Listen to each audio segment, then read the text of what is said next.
ನಾರಾಯಣಂ ನಿಖಿಲಪೂರ್ಣಗುಣೈಕದೇಹಂ ನಿರ್ದೋಷಮಪ್ಯತಮಪ್ಪಿಖಿಲೈಸುವಕ್ತೈಃ ಅಸ್ಯೋದ್ಭವಾದಿದಮಶೇಷವಿಶೇಷತೋऽಪಿ ವಂದ್ಯಂ ಸದಾ ಪ್ರಿಯತಮಂ ನಮಸನ್ನಮಾಮಿ.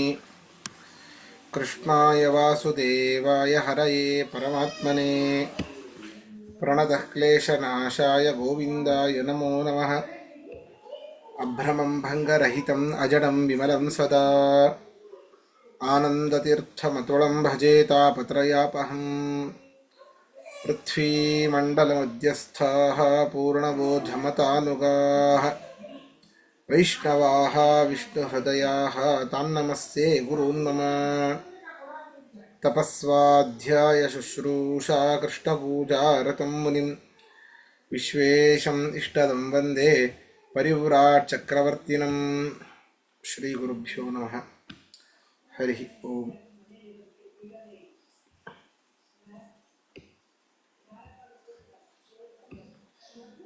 ಎಲ್ಲರೂ ನಿನ್ನೆ ಮೊಸರೊಳಕ್ಕಿ ತಿಂದರು ಅಂತ ಅನಿಸುತ್ತೆ.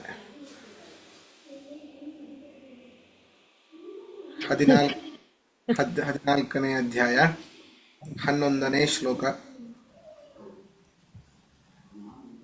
ಸರ್ವದ್ವಾರೇಷು ದೇಹೇಸ್ಮಿನ್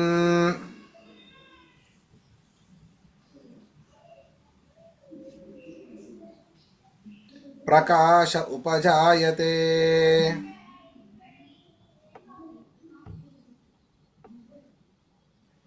ಜ್ಞಾನಂ ಯದಾ ತದಾ ವಿದ್ಯಾತ್ ವಿವೃದ್ಧಂ ಸತ್ವಮಿತ್ಯುತ.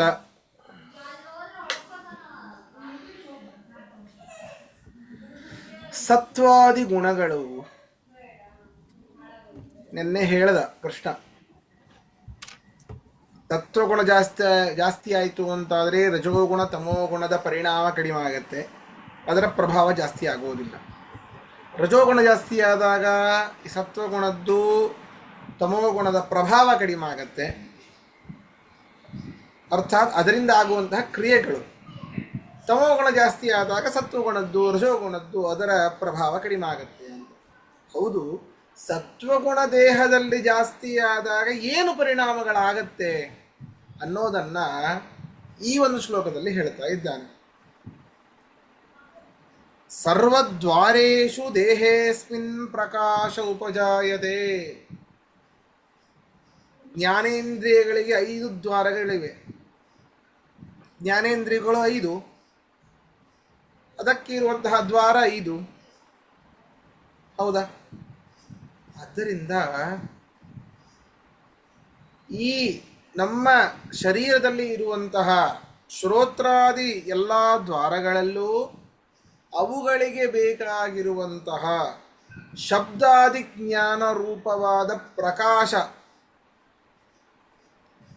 ಅಥವಾ ಅದಕ್ಕೆ ಬೇಕಾದ ಸುಖ ಉಂಟಾಗತ್ತೆ. ಯಾವಾಗ ಶಬ್ದಜ್ಞಾನ ಕರ್ಣಕ್ಕೆ, ರೂಪಜ್ಞಾನ ಕಣ್ಣಿಗೆ, ಗಂಧಜ್ಞಾನ ಮೂಗಿಗೆ, ರಸಜ್ಞಾನ ನಾಲಿಗೆಗೆ, ಸ್ಪರ್ಶಜ್ಞಾನ ಚರ್ಮಕ್ಕೆ, ಯಾವಾಗ ಜ್ಞಾನ ಅವುಗಳಿಂದ ಸುಖ. ನೋಡಿ, ಜ್ಞಾನ ಆದ ತಕ್ಷಣ ಸುಖ. ಜ್ಞಾನ ಅಂದರೆ ಅಪರೋಕ್ಷ ಜ್ಞಾನ ಅಂತಲ್ಲ, ಅನುಭವ ಅಂತ ಅರ್ಥ. ಜ್ಞಾನ ಅಂತಂದರೆ ಕಣ್ಣಿಗೆ ರೂಪದ ಅನುಭವ, ರೂಪದ ಜ್ಞಾನ ಬಂತು, ಅರ್ಥಾತ್ ಕಾಣ್ತಾ ಇದೆ ಒಳ್ಳೆಯ ರೂಪವನ್ನು, ಪರಮಾತ್ಮನ ಮೂರ್ತಿಗಳನ್ನು, ಮಧ್ವಾಚಾರ್ಯಕರ ಅರ್ಚಿತವಾದ ಪರಮಾತ್ಮನ ಮೂರ್ತಿಗಳನ್ನು ನೋಡ್ತಾ ಇದ್ರೆ ಅದ್ಭುತವಾದ ಆನಂದ ಕಣ್ಣಿಗೆ. ಆ ಜ್ಞಾನ ಬರ್ತದೆ, ರೂಪಗಳ ನೋಡೋದು ಅರ್ಥ, ರೂಪಗಳ ಜ್ಞಾನ ಬಂತು, ಕಣ್ಣಿನಿಂದ ಆತ್ಮನಿಗೆ ಆನಂದ ಆಯಿತು. ಶಬ್ದ, ಬೆಳಗ್ಗೆ 4:15 ಉಡುಪಿಯಲ್ಲಿ ರಥಬೀದಿಯಲ್ಲಿ ತಿರುಗಾಡ್ತಾ ಇರಬೇಕಾದ್ರೆ ಪವಮಾನ ಸೂಕ್ತ ಹಾಕಿರ್ತಾರೆ. ಉಡುಪಿ ಕೃಷ್ಣನ ಸುಪ್ರಭಾತ ಹಾಕಿರ್ತಾರೆ. ಅದು ಕೇಳೋದೇ ಆನಂದ. ಶಬ್ದದ ಜ್ಞಾನ ಆಯಿತು, ಅದರಿಂದ ಕಿವಿಗೆ ಆನಂದ. ತಣ್ಣಗಿನ ಗಾಳಿ ಬರ್ತದೆ ಚರ್ಮಕ್ಕೆ, ಅದರಿಂದ ಆನಂದ. ಸ್ಪರ್ಶ ಜ್ಞಾನ ಬರ್ತದೆ, ಅದರಿಂದ ಆನಂದ.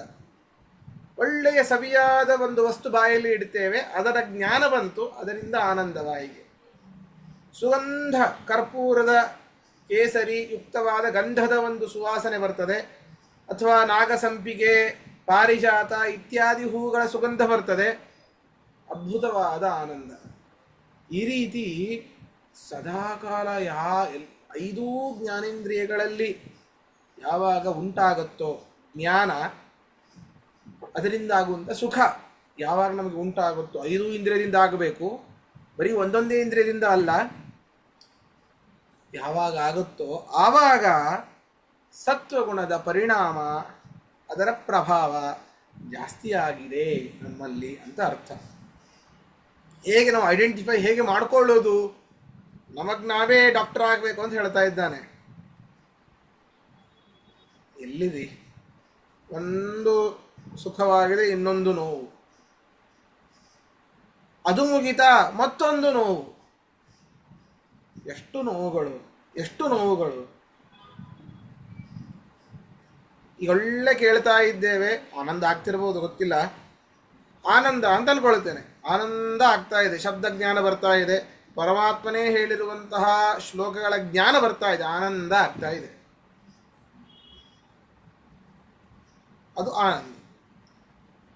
ಅದೇ ಚೇರ್ ಮೇಲೇನೋ ಎಲ್ಲೋ ಕುಳಿತಿದ್ದೀರಿ, ಸೀದಾ ಕುಳಿತಿದ್ದೀರಿ, ಎಷ್ಟೊತ್ತಂತಪ್ಪ ಕೂಡೋದು, ಬೆನ್ನೋಸ್ತಾ ಇದೆ, ಆಗ್ತಿಲ್ಲ, ಶರೀರಕ್ಕೆಲ್ಲ ನೋವು ಆಗ್ತಾ ಇದೆ, ಆಗ್ತಿಲ್ಲ. ಸ್ವಲ್ಪ ಫ್ಯಾನ್ ಹಾಕೋಣ ಅಂದರೆ ಹೊರಗಡೆ ಮಳೆ ಬಂದಿದೆ, ಚಳಿನೂ ಇದೆ, ಫ್ಯಾನ್ ಆಫ್ ಮಾಡಿ ಸ್ವಲ್ಪ ಸೆಕೆನೂ ಇದೆ, ಚರ್ಮಕ್ಕೆ ಆನಂದ ಆಗ್ತಿಲ್ಲ. ಹೀಗೆ ಒಂದಕ್ಕೆ ಆನಂದ ಆದರೆ ಒಂದಕ್ಕೆ ಸುಖ ಸಿಕ್ಕರೆ ಇನ್ನೊಂದಕ್ಕೆ ಸುಖ ಸಿಕ್ತಿಲ್ಲ ನಮ್ಮಲ್ಲಿ. ಹಾಗಾದರೆ ಸತ್ವಗುಣದ ಪ್ರಭಾವ ಇನ್ನೂ ಜಾಸ್ತಿ ಆಗಿಲ್ಲ ಅಂತ ಅರ್ಥ. ಆದರೆ ಇಲ್ಲಿ ಸತ್ವಗುಣ ಪ್ರಭಾವ ಜಾಸ್ತಿ ಆದಾಗ ಶ್ರೋತ್ರಾದಿ ಎಲ್ಲ ದ್ವಾರಗಳಲ್ಲೂ ಆಯಾಯ ವಿಷಯಗಳ ಜ್ಞಾನ, ಅದರಿಂದ ಉಂಟಾಗುವಂತಹ ಸುಖ ಎಲ್ಲವೂ ಕೂಡ ಸತ್ವಂ ವಿವೃದ್ಧಂ, ಸತ್ವಗುಣಗಳು ಜಾಸ್ತಿ ಆದಾಗ ಆಗತ್ತೆ ಅಂತ ಇದರಲ್ಲಿ ಹೇಳ್ತಾ ಇದ್ದಾನೆ. ಅರ್ಥ ಬರ್ಕೊಳ್ಳಿ.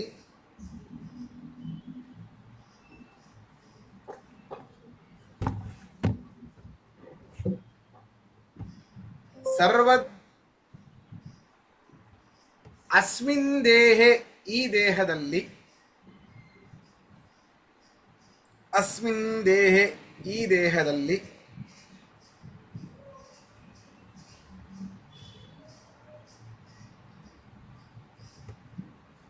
ಸರ್ವದ್ವಾರೇಷು, ಶ್ರೋತ್ರಾದಿ ಸರ್ವದ್ವಾರಗಳಲ್ಲಿ,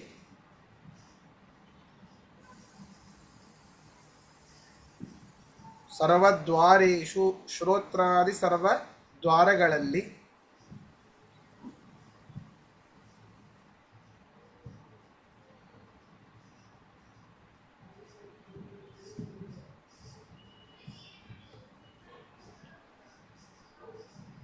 ಜ್ಞಾನಂ, ಶಬ್ದಾದಿ ಜ್ಞಾನ ರೂಪವಾದ ಜ್ಞಾನಂ, ಶಬ್ದಾದಿ ಜ್ಞಾನ ರೂಪವಾದ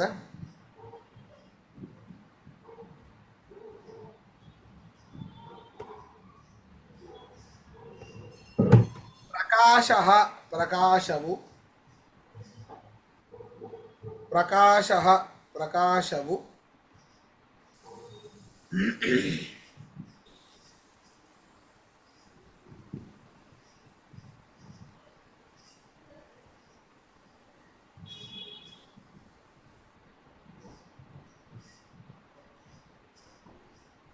ಮತ್ತು ಸುಖವೂ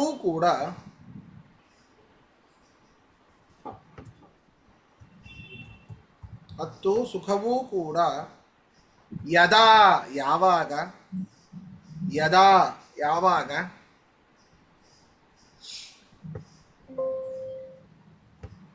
ಉಪಜಾಯತೆ, ಉಂಟಾಗುವುದೋ, ಉಪಜಾಯತೆ, ಉಂಟಾಗುವುದೋ,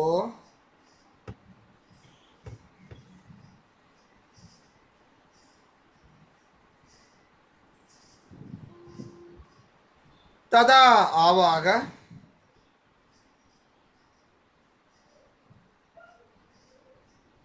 ತದಾ ಆವಾಗ ಸತ್ವಂ ಸತ್ವಗುಣವು ಸತ್ವಗುಣವು ವಿವೃದ್ಧಂ ಇತ್ಯುತ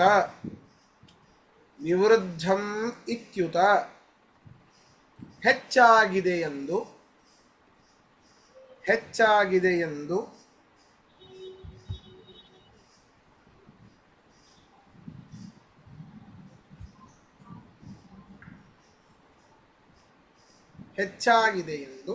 ವಿದ್ಯಾತ್ ತಿಳಿಯಬೇಕು. ವಾದಿರಾಜರೇ ಮ್ಯೂಟ್ ಮಾಡಿ. ವಿದ್ಯಾತ್ ತಿಳಿಯಬೇಕು.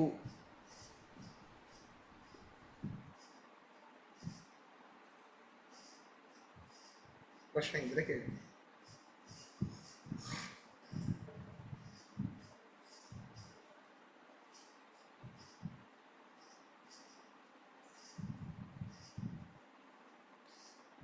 ಒಂದಕ್ಕೆ ಸುಖ ಆದಾಗ ಇನ್ನೊಂದಕ್ಕೆ ನೋವು. ದಾಸರು ಹೇಳ್ತಾರೆ ಒಂದು ಹಾಡಿನಲ್ಲಿ,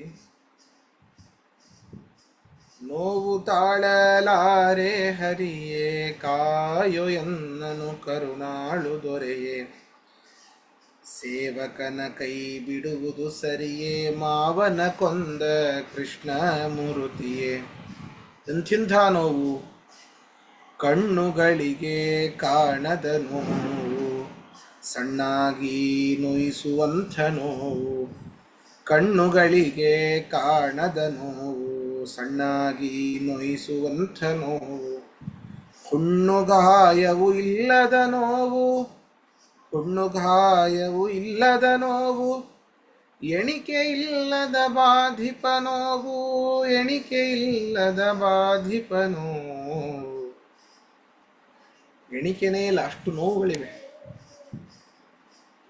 ಬಡವನಾಗಿ ಬಳಲುವ ನೋವು, ಹಡೆದವರಿಗೆ ಬೇಡಾದ ನೋವು. ಮಡದಿ ಮಕ್ಕಳು ಕಾಡುವ ನೋವು, ಮಡದಿ ಮಕ್ಕಳು ಕಾಡುವ ನೋವು. ಪಡೆದ ಕರ್ಮದ ಫಲವುಂಬು ನೋವು, ಪಡೆದ ಕರ್ಮದ ಫಲವುಂಬು ನೋವು. ದಾನ ಧರ್ಮವ ಮಾಡದ ನೋವು, ಮೌನ ವ್ರತಗಳ ಬಿಟ್ಟಂತ ನೋವು. ದಾನ ಧರ್ಮವ ಮಾಡದ ನೋವು, ಮೌನ ವ್ರತಗಳ ಬಿಟ್ಟಂತ ನೋವು.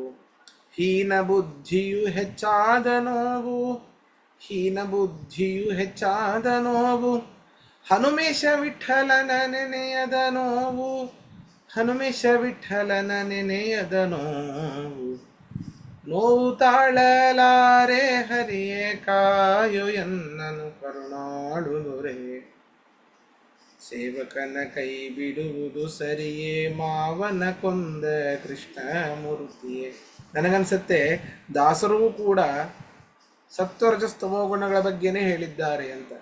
ತಮೋಗುಣ ಜಾಸ್ತಿ ಆದಾಗ ನಮ್ಮ ಪರಿವೇ ಇರೋದಿಲ್ಲ, ಯಾಕೆ ಈ ರೀತಿ ಆಗ್ತಾ ಇದೆ ನಮಗೆ ಅನ್ನೋ ಜ್ಞಾನವೇ ಇರೋದಿಲ್ಲ. ಅನೇಕ ನೋವುಗಳು ಇರ್ತದೆ. ಕಣ್ಣುಗಳಿಗೆ ಕಾಣದ ನೋವು,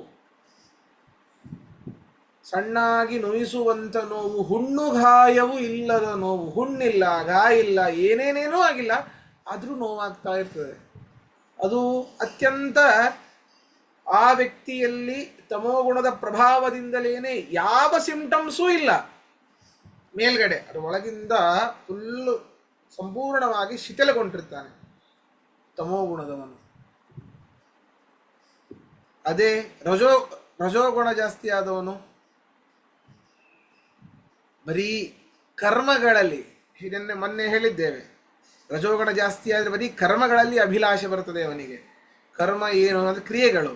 ದುಡ್ಡು ಸಂಪಾದಿಸಬೇಕು, ನಾನು ಬಡವನಿದ್ದೇನೆ, ಬಡವನಾಗಿ ಬಳಲುವ ನೋವು, ಹಡೆದವರಿಗೆ ಬೇಡಾದ ನೋವು. ಹಡೆದವರಿಗೆ ಯಾವಾಗ? ಮಾತಾ ಶತ್ರು ಪಿತಾ ವೈರಿ ಏನ ಬಾಲೋನ ಪಾಠಿತ. ತಂದೆ ತಾಯಿಗಳೇ ಶತ್ರುಗಳಾಗ್ತಾರಂತೆ ಮಗನಿಗೆ. ಯಾವಾಗ? ಅವನಿಗೆ ಸರಿಯಾಗಿ ಓದಿಸ್ತೇ ಇದ್ದಾಗ. ಓದಿಸಿದ್ರು ಓದದೆ ಹೋದ್ರೆ ಇವನ್ ಹಣೆ ಬಾರ. ಇವನು ತಂದು ಹಾಕಲಿಲ್ಲ ಅಂತಂದರೆ ವಿಚಾರ ಮಾಡಿ, ಎಷ್ಟೇ ತಂದೆ ತಾಯಿಗಳು ಬಹಳ ಮುದ್ದಾಗಿ ಬೆಳೆಸಿರಬಹುದು, ಒಂದು ವಯಸ್ಸಿಗೆ ಬಂದ ಮೇಲೆ ಅವನು ದುಡಿಲೇಬೇಕು, ಅನಿವಾರ್ಯ ಅದು. ಸುಮ್ಮನೆ ಇನ್ನೂವರೆಗೂ ನಾವೇ ತಂದು ಹಾಕ್ತೇವೆ ಅಂತಂದ್ರೂ ಅವರೆಷ್ಟೇ ಶ್ರೀಮಂತಿಕೆ ಇರಲಿ, ದುಡಿಯೋದೇ ಬೇಡಪ್ಪ ಅಂತ ಹೇಳೋನು ತಂದೆ ತಾಯಿ ಎಲ್ಲೂ ಕಂಡಿಲ್ಲ.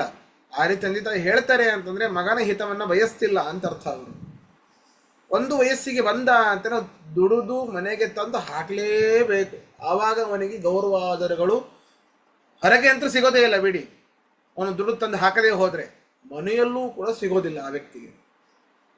ಅದು ಒಂದು ಕರ್ಮವೇನೆ ರಜೋಗುಣ ಜಾಸ್ತಿ ಆದಾಗ. ಮಡದಿ ಮಕ್ಕಳು ಕಾಡುವ ನೋವು, ನನ್ನ ಮಡದಿ ನನ್ನ ಮಕ್ಕಳು ಅವರಿಗೆ ಇದಕ್ಕೆ ಎಲ್ಲ ಕೊಡಿಸ್ಬೇಕು ಅಂತ, ಅವರಿಗೆ ಸಂತೃಪ್ತ ಪಡಿಸ್ಬೇಕು, ಇದೊಂದು ಕರ್ಮ. ಪಡೆದ ಕರ್ಮದ ಫಲವೆಂಬ ನೋವು, ಇದೆಲ್ಲ ಆಯಿತು.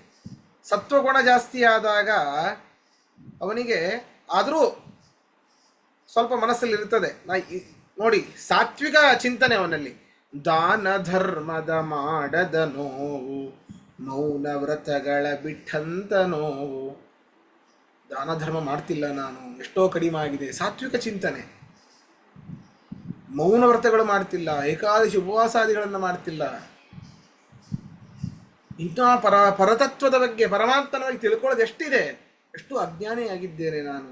ಹೀನ ಬುದ್ಧಿಯು ಹೆಚ್ಚಾದ ನೋವು, ಹನುಮೇಶ ವಿಠಲನ ನೆನೆಯದ ನೋವು. ಪರಮಾತ್ಮನನ್ನು ನಾನು ನೆನೀತಾ ಇಲ್ಲ. ಮಾಡಬೇಕು, ಪರಮಾತ್ಮ ನೆನೆಬೇಕು. ಈ ಸಾತ್ವಿಕ ವಿಚಾರಗಳು, ಇಂಥ ಸಾತ್ವಿಕ ವಿಷಯಗಳನ್ನು ನಾನು ಮಾಡ್ತಿಲ್ಲ ಅನ್ನುವಂತಹ ನೋವು. ದಾಸರು ಕೂಡ ಈ ತಮಸ್ಸು ರಜಸ್ಸು ಸತ್ವಗುಣಗಳ ಬಗ್ಗೆನೇ ಬರೆದಿದ್ದಾರೆ.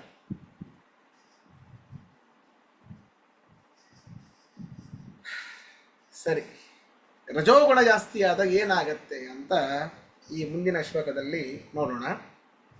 12ನೇ ಶ್ಲೋಕ. ಲೋಭ ಪ್ರವೃತ್ತಿರಾರಂಭ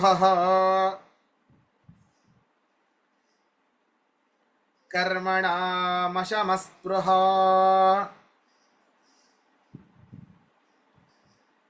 ರಜಸ್ಸೇತಾನಿ ಜಾಯಂತೆ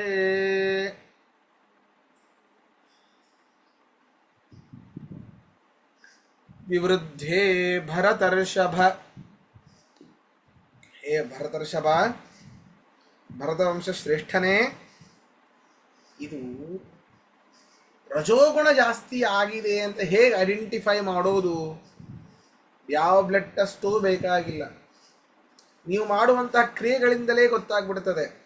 ಲೋಭ, ಇನ್ನೂ ಬೇಕು ಇನ್ನೂ ಬೇಕು, ತೃಷ್ಣ, ನನಗೆ ಬೇಕೆಂಬ ಆಸೆ, ತೃಷೆ. 8ನೇ ಶ್ಲೋಕದಲ್ಲಿ 6ನೇ ಶ್ಲೋಕದಲ್ಲಿ ಏನೋ ಹೇಳಿದರು, ಹೌದಾ? ತೃಷೆ, ನನಗೆ ಬೇಕೆಂಬ ಆಸೆ, ಲೋಭ. ಪ್ರವೃತ್ತಿರಾರಂಭ, ವ್ಯರ್ಥ ಪರಿಶ್ರಮ. ಏನೋ ಮಾಡಬೇಕು ಅಂತಿರ್ತಾನೆ, ಅದಕ್ಕೆ ಬೇರೆ ಎಲ್ಲೋ ಶ್ರಮವನ್ನು ಹಾಕ್ತಿರ್ತಾನೆ, ವ್ಯರ್ಥವಾದ ಪರಿಶ್ರಮ. ಕರ್ಮಣಾಂ ಅಶಮಃ, ಕರ್ಮಣಾಂ ಅಶಮಃ, ಕಾಮ್ಯ ಕರ್ಮದಲ್ಲಿ ಪ್ರವೃತ್ತಿ ಅಂತಂದ್ರೆ ಯಾವುದಲ್ಲಿ ಪ್ರವೃತ್ತಿ ಅಂದ್ರೆ ವ್ಯರ್ಥ ಪ್ರವೃತ್ತಿ. ಕರ್ಮಣಾಂ ಪ್ರವೃತ್ತಿ, ಕರ್ಮಣದಲ್ಲೇ ಪ್ರವೃತ್ತಿ ಮಾಡ್ತಾನೆ. ಅವನು ಏನನ್ನ ಸಾಧಿಸಬೇಕು ಅಂತಾರೆ ಅದನ್ನು ಸಾಧಿಸೋದಿಲ್ಲ, ಬೇರೆ ಯಾವುದರಲ್ಲೋ ಅವನು ವೃಥಾ ಪ್ರಯತ್ನವನ್ನು ಮಾಡ್ತಾ ಇರ್ತಾನೆ. ಆರಂಭ ಕರ್ಮತ್ತಿ, ಇನ್ನೊಮ್ಮೆ ಕರ್ಮಣಾಂ ಆರಂಭ, ಕಾಮ್ಯ ಕರ್ಮಗಳಲ್ಲಿ ತೊಡಗುವಂಥದ್ದು. ಉನ್ನತಿ ಬಿಡಿ, ಅದು ಬಿಟ್ಟು ಕ್ಷಣಿಕವಾದ ಸುಖಗಳಲ್ಲಿ ಸದಾಕಾಲ ಮಗ್ನನಾಗಿರುವಂಥದ್ದು. ಅಶಮಃ, ಮನಸ್ಸಿಗೆ ಶಾಂತಿಯೇ ಇಲ್ಲ, ಎಲ್ಲಿ ಹೋದರೂ ಶಾಂತಿ ಇಲ್ಲ. ಎಂಥ 5 ಸ್ಟಾರ್ ಹೋಟೆಲಲ್ಲಿ ಮಲಗಿದರೂ, ಬುರ್ಜ್ ಖಲೀಫಾ ಮೇಲೆ ತುದಿಯಲ್ಲಿ ಮಲಗಿದರೂ ಅವನಿಗೆ ಶಾಂತಿ ಇಲ್ಲ ಮನಸ್ಸಿಗೆ. ಮನಸ್ಸಿನ ಶಾಂತಿಯನ್ನು ಶಮನ ಮಾಡಲಿಕ್ಕೆ ಯಾವ ಗುಳಿಗೆ ಕೊಟ್ಟರೂ ವರ್ಕ್ ಆಗ್ತಿಲ್ಲ. ದ ವರ್ಲ್ಡ್ ಸ್ಪೆಷಲಿಸ್ಟ್ ಸೈಕ್ಯಾಟ್ರಿಸ್ಟ್ ಹತ್ರ ಅನೇಕರ ಹತ್ರ ತೋರಿಸಿದ್ರೂ ಕೂಡ ಮನಸ್ಸಿಗೆ ಶಾಂತಿ ಇಲ್ಲ. ಏನು ಮಾಡಿದ್ನೋ ಏನೋ ಪೂರ್ವಜನ್ಮದಲ್ಲಿ. ಭಿಕ್ಷುಕ ಒಂದು ಮನೆಗೆ ಹೋಗ್ತಾನೆ, ಕೇಳ್ತಾನೆ, ಸಿಕ್ತಾ? ಖುಷಿ ಇಲ್ಲ, ನಡಿ ಮುಂದೆ ಹೋಗಿ ಕೇಳ್ಕೊಂಡ್ರಾಯ್ತು. ಎಲ್ಲೋ ಒಂದು ರೋಡ್ ಸೈಡೆಲ್ಲೋ ಮಲಗ್ತಾನೆ, ಆರಾಮಾಗಿ ಇರ್ತಾನೆ, ತೃಪ್ತನಾಗಿ ಇರ್ತಾನೆ. ಅದು ಮುಖ್ಯ. ಅದು ಅವನಿಗೆ ಯಾವುದೇ ರೀತಿಯಾದ ಪೂರ್ವಜನ್ಮದ ಕರ್ಮಗಳು ಅವನಿಗಿಲ್ಲ. ಅಂದರೆ ಆ ರೀತಿ ಮನಸ್ಸಿಗೆ ಅಶಾಂತಿಯನ್ನು ಉಂಟು ಮಾಡುವಂತಹ ಕರ್ಮಗಳನ್ನು ಅವನು ಪೂರ್ವಜನ್ಮದಲ್ಲಿ ಮಾಡಿಲ್ಲ. ದಾನ ಧರ್ಮಾದಿಗಳನ್ನು ಮಾಡಿಲ್ಲ. ಅವನು ಶ್ರೀಮಂತನಾಗಿದ್ದು ದಾನ ಧರ್ಮಾದಿಗಳನ್ನು ಮಾಡಿಲ್ಲ. ಅದರಿಂದಾಗಿ ಈಗಿನ ಜನ್ಮದಲ್ಲಿ ಅವನಿಗೆ ಬಡತನ ಬಂದಿದೆ, ಭಿಕ್ಷುಕನಾಗಿದ್ದಾನೆ. ಸ್ಪೃಹ ಮತ್ತೆ ಹೇಳ್ತಾರೆ ಅಲ್ಲಿ, ಕರ್ಮಣ ಆರಂಭ ಕರ್ಮಣ ಪ್ರವೃತ್ತಿ ಅಶಮಃ ಸ್ಪೃಹ. ಅಭಿಲಾಷೆಗಳು ಇನ್ನೂ ಬೇಕು, ಅರ್ಥಾತ್ ಪಡೆಯದೇ ಇರುವಂತಹ ವಸ್ತುಗಳ ಮೇಲೆ ಅಭಿಲಾಷೆಗಳು. ಪರಮಾತ್ಮ, ಪಕ್ಕದ ಮನೆಯವರು ಕಾರ್ ತಗೊಂಡ್ರು, ನಾನೂ ತಗೊಳ್ಬೇಕು. ಅವ್ರ ಮೇಲ್ಗಡೆ ಇನ್ನೊಂದು ಮನೆ ಕಟ್ಟಿಸಿದ್ರು, ನಾನೂ ಕಟ್ಟಿಸ್ಬೇಕು. ಈ ರೀತಿ ಪಡೆಯದೇ ಇರುವಂತಹ ವಸ್ತುಗಳ ಮೇಲೆ ಅಭಿಲಾಷೆ. ಈ ಒಂದು ವಿಚಾರ ಲಹರಿಗಳು, ಈ ರೀತಿಯಾದಂತಹ ಕರ್ಮಗಳು ಯಾವಾಗ ನಮ್ಮಿಂದ ಶುರುವಾಗ್ತಾವೋ, ಹೇ ಭರತರ್ಷಭ, ಏತಾನಿ ರಜಸ್ಯ ಜಾಯಂತೆ. ಏತಾನಿ, ಈ ಎಲ್ಲ ಕರ್ಮಗಳು ರಜಸ್ಯ ರಜೋಗುಣದಿಂದಾಗಿ ಉಂಟಾಗತ್ತೆ. ಅರ್ಥಾತ್ ನಮ್ಮ ಒಂದು ಶರೀರದಲ್ಲಿ ವಿವೃದ್ಧೇ ಜಾಯಂತೆ, ನಮ್ಮ ಒಂದು ಶರೀರದಲ್ಲಿ ಈ ರಜೋಗುಣ ಎನ್ನುವಂಥದ್ದು ಹೆಚ್ಚಾಗಿದೆ ಅಂತ ನಾವು ಅರ್ಥ ಮಾಡಿಕೊಳ್ಳಬೇಕು ಎಂಬುದಾಗಿ ಕೃಷ್ಣ ಹೇಳ್ತಾ ಇದ್ದಾನೆ. ಅರ್ಥ ಮಾಡ್ಕೊಳ್ಳಿ. ಭರತರ್ಷಭ, ಹೇ ಭರತ ವಂಶದ ಶ್ರೇಷ್ಠನೇ, ಭರತರ್ಷಭ, ಹೇ ಭರತ ವಂಶದ ಶ್ರೇಷ್ಠನೇ, ಈ ಸತ್ವಗುಣಗಳು, ರಜೋಗುಣಗಳು, ತಮೋಗುಣಗಳು, ಈ ಮೂರರಿಂದ ಹುಟ್ಟಿರುವಂತಹ ಮಹತ್ತತ್ವ, ಅದರಿಂದ ಹುಟ್ಟಿರುವಂತಹ ಅಹಂಕಾರ ತತ್ವ, ಅಹಂಕಾರ ತತ್ವದಿಂದ ಹುಟ್ಟಿರುವಂತಹ ವೈಕಾರಿಕ, ದ್ವೈತಸ, ತಾಮಸ, ಅವುಗಳಿಂದ ಹುಟ್ಟಿರುವಂತಹ ಪಂಚಜ್ಞಾನೇಂದ್ರಿಯಗಳು, ಪಂಚಕರ್ಮೇಂದ್ರಿಯಗಳು, ಮನಸ್ಸು, ಅದಕ್ಕೆ ಅಭಿಮಾನಿಯಾದ ದೇವತೆಗಳು. ಇದರ ಇನ್ನೂ ಡೀಟೇಲ್ ಆಗಿ ಭಾಗವತದಲ್ಲಿ ಬರ್ತದೆ. ನಾರದರು ಬ್ರಹ್ಮದೇವರನ್ನು ಕುರಿತು ಕೇಳಿದರು ಅಂತ ಶುಕಾಚಾರ್ಯರು ಪರೀಕ್ಷಿದ್ರಾಜನಿಗೆ ಹೇಳ್ತಾರೆ. ಅಲ್ಲಿ ಚತುರ್ಮುಖ ಬ್ರಹ್ಮದೇವ ಅದ್ಭುತವಾಗಿ ನಾರದರಿಗೆ ಹೇಳ್ತಾನೆ, ವಿರಾಟ್ ರೂಪ ಹೇಗೆ ಹೇಗಾಯಿತು, ಪರಮಾತ್ಮನ ಯಾವ ಯಾವ ಅವಯವಗಳಿಂದ ಯಾವುದ್ಯಾವುದು ಹುಟ್ಟಿತು, ಪುರುಷ ಸೂಕ್ತದಲ್ಲಿ ಯಥಾವತ್ತಾಗಿ ಹೇಳಿದ್ದಾರೆ. ಅದ್ಭುತ ಅದು, ಅದೊಮ್ಮೆ ನೋಡಿ. ಭರತರ್ಷಭ, ಭರತ ವಂಶದ ಶ್ರೇಷ್ಠನೇ, ಲೋಭ,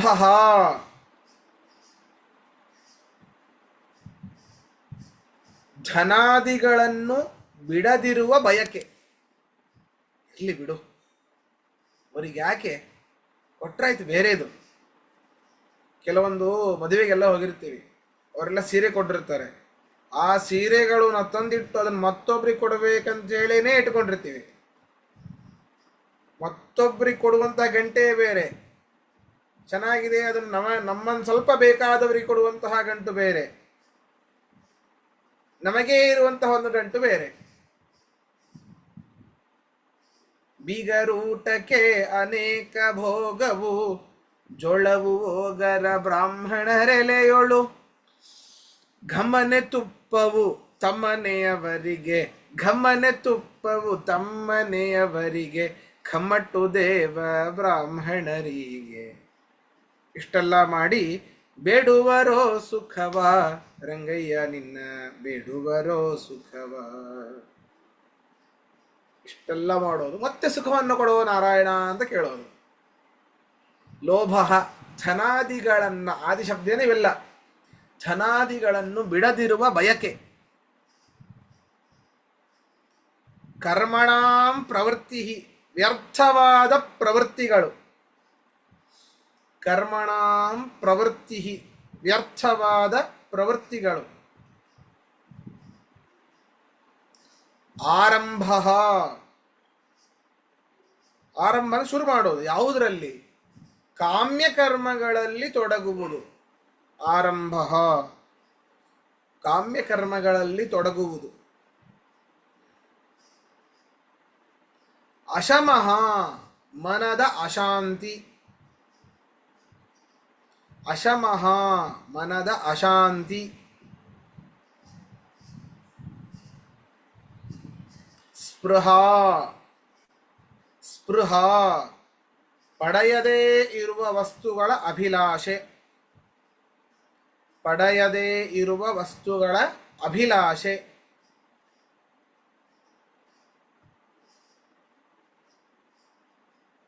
ಏತಾನಿ, ಇವುಗಳು.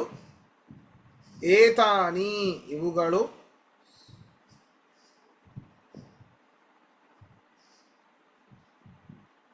ವಿವೃದ್ಧೇ ರಜಸಿ, ವಿವೃದ್ಧೇ ರಜಸಿ. ರಜೋಗುಣವು ಹೆಚ್ಚಾದಾಗ, ರಜೋಗುಣವು ಹೆಚ್ಚಾದಾಗ ಜಾಯಂತೆ, ಉಂಟಾಗುತ್ತವೆ. ಜಾಯಂತೆ, ಉಂಟಾಗುತ್ತವೆ.